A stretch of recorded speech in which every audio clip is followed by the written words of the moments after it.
All right, so let's jump right in.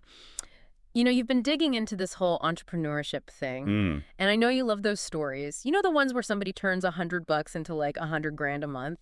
Yeah, yeah. So we're going to unpack some of that today. Right. Specifically, we've got excerpts from this YouTube interview with Daniel Priestley. He was featured on the Diary of a CEO. Okay. And he has some pretty bold claims Yeah. of how anybody can achieve, Right.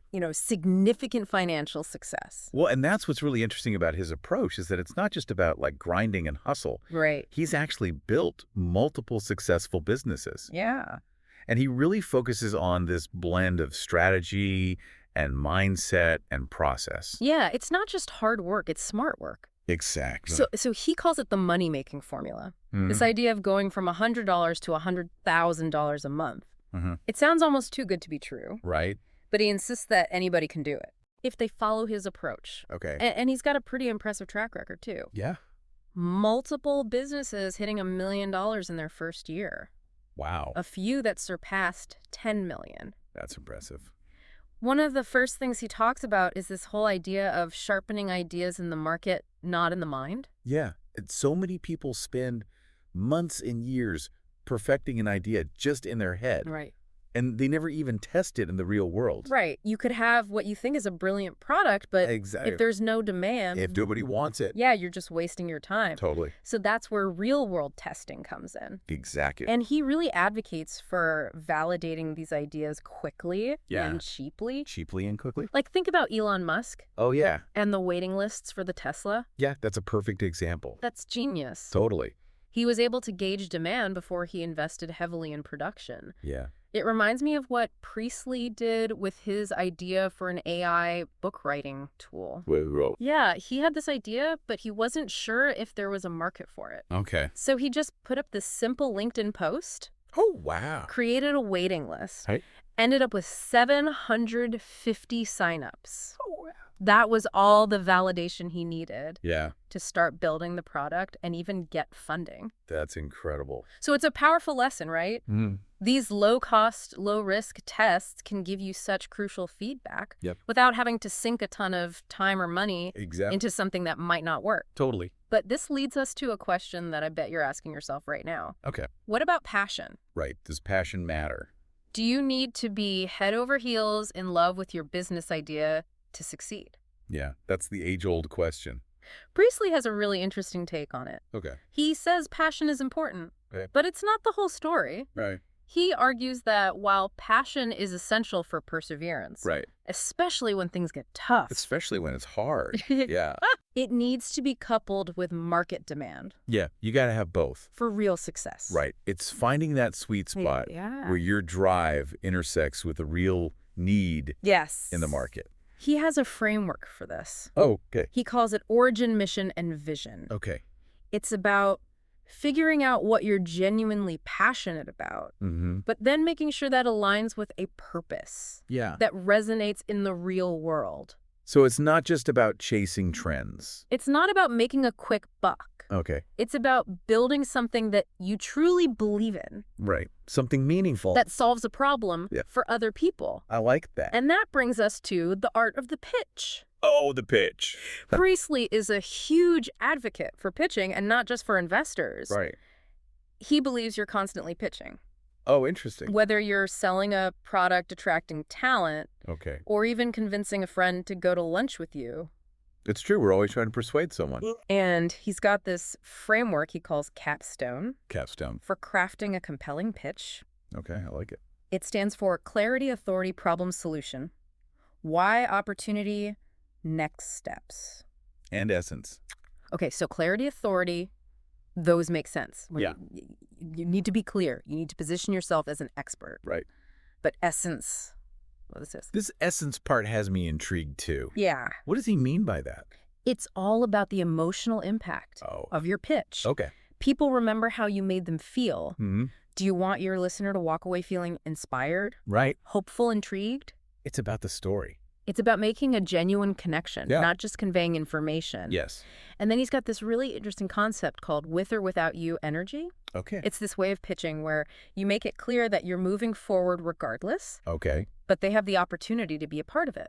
Interesting. And he tells this incredible story about how he secured 10,000 pounds worth of camera equipment. From Samsung early in his career. He just boldly asked. He just asked if he could borrow some cameras and promised to display their logo in return. And they said yes. And it worked. That's some Build confidence and belief in your vision. Yeah. You know, he also has this great saying, money is relationships. Oh, I like that. He's a firm believer in building genuine connections and a valuable network. So important. He even suggests that if you're on a tight budget, you can still invest in relationships by taking interesting people out to dinner. Oh, that's a good idea. It's not about schmoozing. Right. It's about genuine connection. Yeah. It's about building rapport and adding value to others' lives.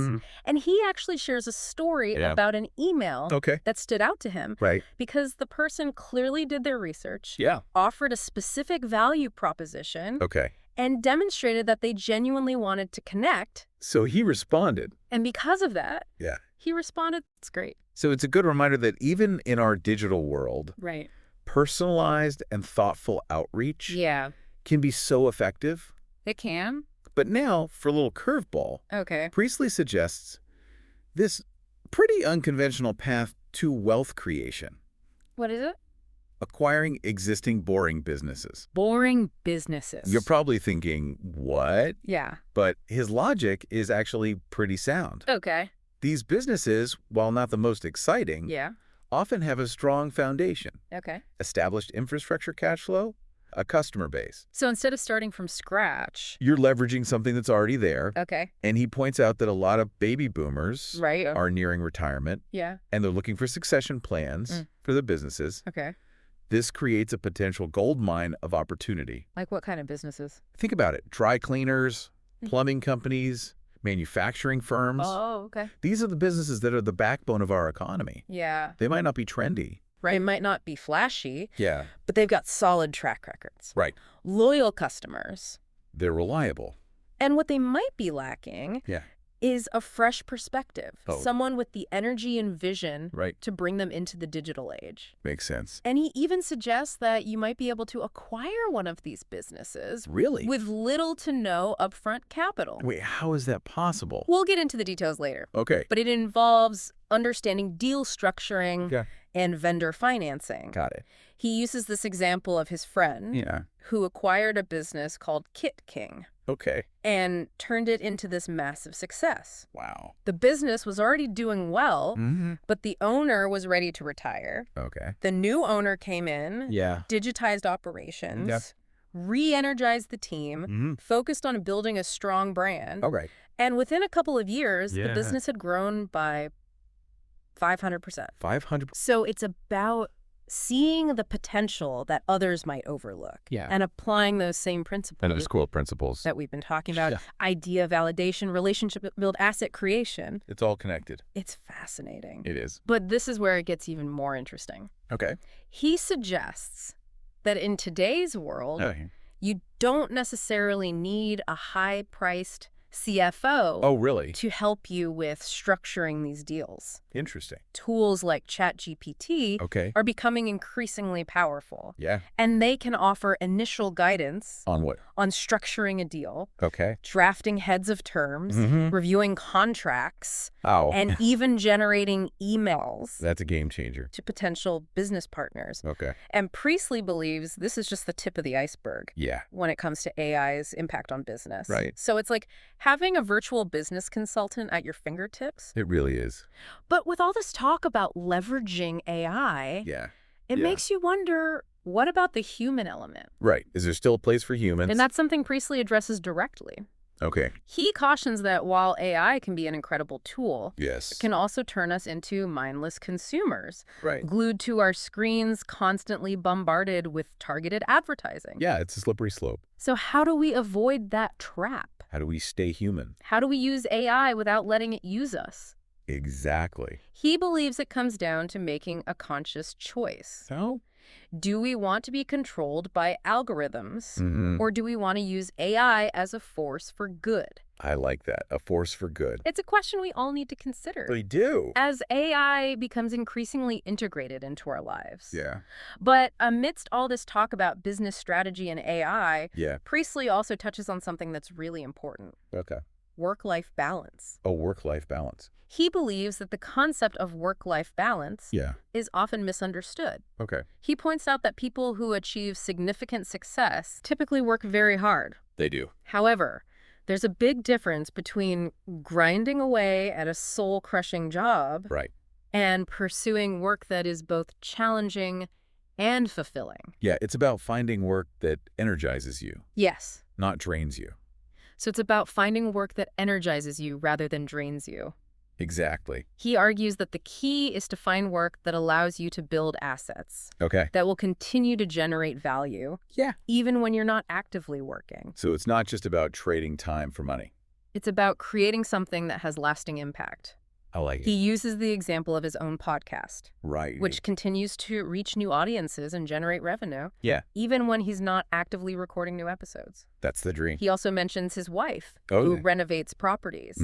So she's generating income and appreciating assets. At the same time. Simultaneously. That's smart. So it's about finding work that aligns with your passions, allows you to grow and learn. Yeah. And ultimately create something of value that extends beyond your direct effort. That's a good way to put it. This is so insightful. It is. Okay, now for a question that caught me off guard. Okay. The interviewer asks Priestley. Yeah. What's one thing he wishes he had known about sex and relationships? Oh, wow. In his youth. Okay. And his answer is surprisingly profound. Really? He talks about this realization that the enjoyment of sex is deeply connected to the quality of the relationship outside of the bedroom. Interesting. He emphasizes the importance of love, connection, shared experiences. So it's not just a physical act. It sounds like in his younger years, he viewed sex as purely physical. Okay. But as he matured, he realized the emptiness of that approach. Right. He goes on to advise young men. Does he? That true confidence and attractiveness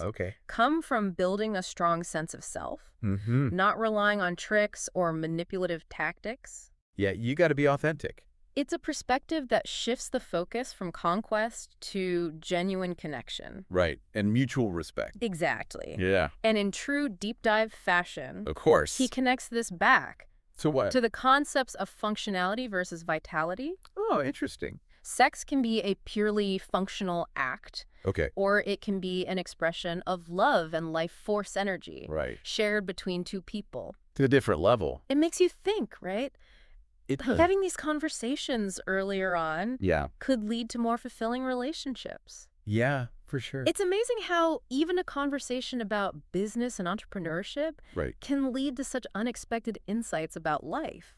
These deep dives, they always take us down these unexpected paths. They do. But there's always something valuable to learn from exploring these ideas together. This is just the beginning. We've got so much more to unpack from this interview. Stay with us as we continue to delve into Priestley's insights on entrepreneurship, success, and life itself. I'm excited. Welcome back. We're continuing our deep dive into Daniel Priestley's insights on entrepreneurship and success. Yeah. Before the break, we were talking about his unconventional advice on acquiring boring businesses. Yeah. And I'm really curious to hear more about how that works. Okay. But before we jump into the specifics of like buying a business, let's talk about this idea of self-awareness, especially for entrepreneurs. Priestley talks about this idea of surrounding yourself with overlings. People who are better than you in specific areas. And how essential that is for building a successful business. Right. It's about recognizing that you don't have to be the expert in everything. Right. In fact, your success might depend on your ability to bring in people who can elevate the entire operation. It's a humbling perspective. It is. You have to let go of the ego and acknowledge that others might excel in areas where you don't. He uses this analogy of an orchestra conductor. Okay. The conductor might not be able to play every instrument. Right. But they know how to assemble a talented group of musicians and guide them towards a shared vision. That's a great analogy. Yeah. So the entrepreneur is like the conductor, bringing together the right people to create something amazing. To make beautiful music. And that leads us to another important point. Okay. You don't have to be a founder to create incredible value and wealth. Okay. Priestley talks about how taking a business from $2 million to $20 million in revenue requires a different skill set than launching a startup from scratch. Right. Different stages, different skills. So someone who's really good at scaling and growing an established business can create just as much impact, if not more, as someone who comes up with a brand new idea. Totally. And that's where this whole concept of acquiring existing businesses comes into play. Yeah. Priestley sees a massive opportunity in the current generational shift. With the baby boomers. With baby boomers retiring and looking to pass on their businesses. Makes sense. And he's not just talking about, tech startups or high growth companies. Right. He sees potential in those boring businesses we talked about earlier. Those sexy businesses. Those businesses that might not be exciting, but have a solid foundation and consistent cash flow. Steady Eddie. They might just need a fresh perspective. And someone with the drive to take them to the next level. All right, someone to come in and shake things up. So what does that look like in practice? Yeah, how do you actually do it? How do you go about acquiring one of these businesses? Well, he talks about vendor financing deals. Vendor financing. Where the current owner essentially finances the purchase over time.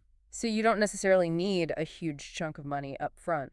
Right? Yeah. A lot of these baby boomers are looking for someone to carry on their legacy. Right. And they're willing to be flexible with the terms. But of course, you need to demonstrate that you have a clear vision for the business. You got to have a plan. And can be trusted to take it over. Right. It's starting to make sense. Yeah. You're essentially leveraging the existing infrastructure and cash flow of the business to finance the acquisition. It's like a built-in funding mechanism. And that ties back to Priestley's idea of sharpening ideas in the market, not in the mind. Right. Instead of trying to come up with the next big thing, he suggests looking for opportunities that already exist. Things that are already working. Things that have been proven to work. Yeah. And then finding ways to improve and scale them. I like that it's a more practical approach. It is more grounded. Yeah, it's less risky too. So instead of brainstorming, the next billion-dollar app idea, I should be scouring the classifieds for a dry cleaner that needs a little love. Maybe not a dry cleaner. Okay. But the point is there's opportunity everywhere. Yeah. Even in those seemingly boring businesses. You just got to keep your eyes open. It's about looking beyond the surface. Yeah. And recognize the potential that others might overlook. Okay. I'm starting to see it. Yeah. It's about finding those hidden gems. Right. And then applying those same principles. The core principles. Of idea validation, relationship building, asset creation. Exactly. That apply to any business venture. Whether you're launching a startup. Right. Or acquiring an existing business, the fundamentals remain the same. Find a market need. Build a strong team. Create value. Be relentless in your pursuit of excellence. And don't forget to leverage those technological tools. Like AI. Right. That can help you amplify your efforts. But use them wisely. Don't let them use you. Exactly. This has been a fascinating deep dive. It has. Full of unexpected twists and turns. Lots of twists and turns. We started with this simple Colton. Can you really turn $100 into $100,000 a month? The million-dollar question. And while there's no easy answer, no guaranteed formula for success, Priestley's insights have definitely given us a lot to think about. He's challenged our assumptions. He has. About passion and risk. Yeah. And even what constitutes a good business opportunity. But more importantly, he's reminded us that success in business and in life is about more than just chasing money. It's about more than just the money. It's about building relationships, creating value. Absolutely. And finding that sweet spot. That sweet spot. Where your talents and passions intersect with a need in the world. I love that. And as we navigate this new era of AI, his insights offer a fresh perspective on how to embrace both the challenges. The challenges and the opportunity. And the opportunities that lie ahead. It's an exciting time. It is. It is. Let's take a quick break. When we come back, we'll wrap up this deep dive with some final thoughts and key takeaways I'm ready for you to apply on your entrepreneurial journey. Okay, we're back and ready to wrap up our deep dive into Daniel Priestley's insights on entrepreneurship. Yeah. It's been a whirlwind of ideas, from validating those business ideas to the power of boring businesses. Right. And even some unexpected reflections on life and relationships. Yeah, it's been a journey. And I think what's really striking about Priestley's approach is that he encourages us to think differently. Yeah, to challenge conventional wisdom. Yeah, to explore unconventional paths. Exactly. So is this money-making formula a guaranteed ticket to riches? Well, there are no guarantees in life, are there? Right. But what Priestley offers is a framework. Okay. A set of principles that can significantly increase your chances of success. He's given us so much to think about. He has. What are some of the key takeaways that you think our listeners should really focus on? One of the biggest ones for me is the importance of action. Oh, yeah. It's easy to get caught up in the excitement of an idea. Right. But without testing it in the real world, you're just spinning your wheels. Yeah. Remember Priestley's motto, sharpen ideas in the market, not in the mind. That's such a good point. Yeah. It's about getting out there and getting that real feedback. Don't be afraid to put your ideas out there, even if they're not perfect. Exactly. And don't underestimate the power of relationships. Relationships are huge. Priestley's belief that money is relationships. Yeah. It's more than just a catchy phrase. It is. It's about understanding that success in business and in life is often about who you know and the value you bring to those connections. So building a strong network is essential. It is. And he gave us some practical tips on how to do that. Yeah. Even if you're on a tight budget. Even if you don't have a lot of money. But it's not just about networking for personal gain. Right. It's about building genuine connections and finding ways to add value to the lives of others. It's about giving back. And of course, we can't forget about the elephant in the room. AI. It's everywhere. Priestley believes it's going to revolutionize the way we do business. Yeah. And those who embrace it will have a significant advantage. Those who don't will be left behind. But he also cautions against becoming mindless consumers, controlled by algorithms. We don't want to become robots. It's about using AI as a tool to amplify our creativity and productivity, not to replace our own thinking and decision-making. Exactly. It's a balancing act for sure. It is. And I think that's a great theme that runs through all of Priestley's advice. Oh, yeah. Finding the right balance. Balance is key. Balance between passion and market demand. Yes. Between working hard and creating a life you love. Right. Between leveraging technology and staying true to your values. You got it. So where do we go from here? Yeah. How do we take all these insights and actually apply them to our own lives and businesses? That's the million-dollar question, isn't it? It is. I think the first step is to reflect on what resonated with you the most from this deep dive. Yeah. Was it the idea of validating your ideas early and often, the power of building strong relationships, or maybe the unconventional path of acquiring an existing business? Whatever it is, don't let it just sit there in your mind. Right. Take action. Do something. Start exploring. Exactly. Even a small step can make a big difference. It can. And remember, this is just the beginning of your journey. This is just the start. There's always more to learn. Always more to learn. More to explore. More to explore. So keep diving deep. Keep diving deep. Keep asking questions. Keep asking questions. And keep pushing yourself beyond your comfort zone. That's where the magic happens. And we'll be right here with you. We'll be here. Exploring new ideas. Yeah. Uncovering those hidden gems of knowledge. Those golden nuggets. That can transform your life and your business. Absolutely. Until next time. Keep learning and keep growing. See you next time.